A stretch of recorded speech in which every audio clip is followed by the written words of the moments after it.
With a name that translates to Land of the Free, Thailand is a tropical paradise of Southeast Asia, bordered by Malaysia, Myanmar, Laos and Cambodia.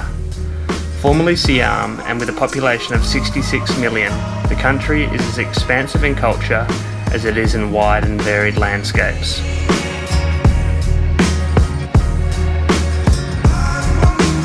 Up until a few days prior to our departure, Jules and I hadn't actually met. Jules is 29 years young from Cobram, Victoria, and is an avid cyclist and well-respected roadie. Up until this trip, Jules hadn't ventured to explore Asia on bike.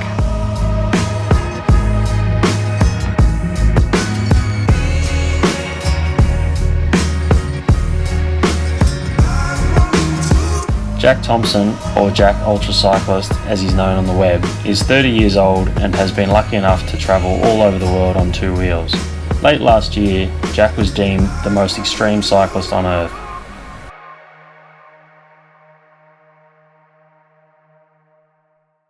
Though Jules and I didn't know one another prior, it turns out we've always shared a common love of freedom, life on the road, giant bikes and adventure.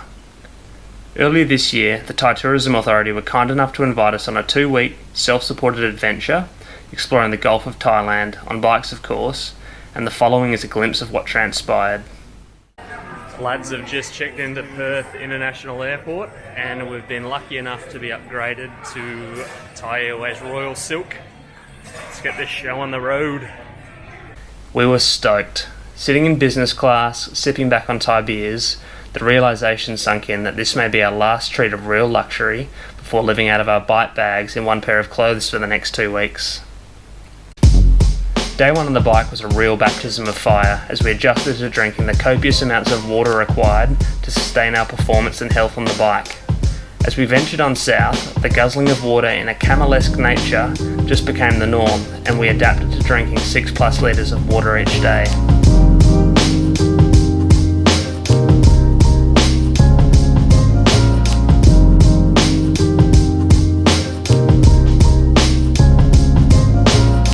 Having ridden through the metropolis that is Bangkok, it was both a welcome and cool change to arrive at the seaside hotspot of Chiam.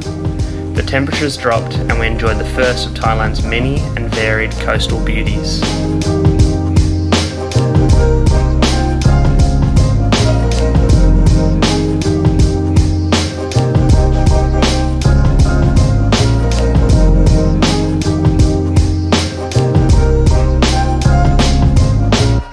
No matter how remote the stretch of road we were exploring, 7-Eleven stores were plentiful and became our refuel port of choice while out on the road. As far as bike touring goes, this was unreal as we never once felt at risk of going hungry. We enjoyed rice, mango smoothies and an assortment of other Thai treats.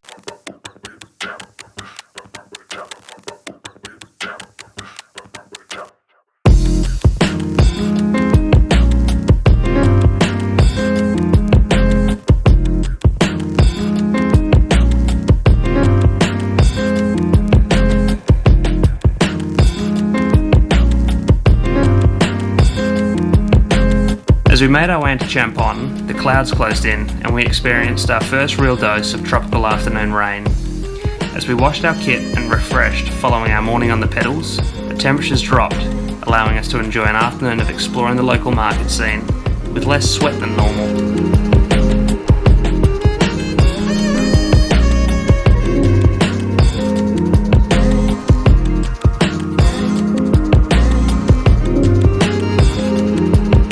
The food on the road is dirt cheap. Fluid refuels, ice creams and snacks would cost just $3 to $4 and would enable us to push on energised for hours to come. So cheap was the food that our rule was to donate any change back to the local vendor. The smiles we received as a show of our generosity certainly got the feel-good vibes flowing. We were greeted with open arms everywhere we went. A standout was in Surat Thani, the halfway point of our adventure, where both the local tourism board and government officials took us under their wing. The 36 hours that ensued was a whirlwind as we enjoyed local sights and attractions along with tasty Thai fare. We were amazed at the generosity of the local people, not only in the Surat Thani province, but all throughout Thailand.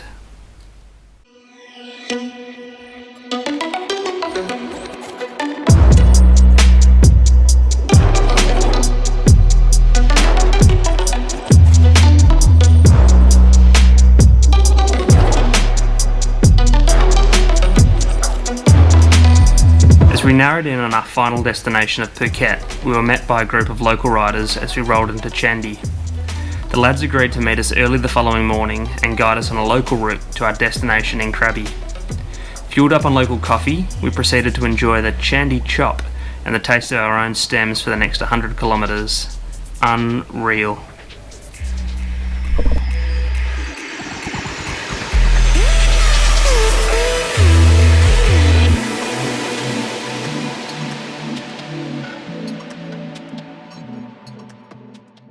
We crossed from Thailand's mainland to the island of Phuket, and the realisation that our journey was all but over began to sink in.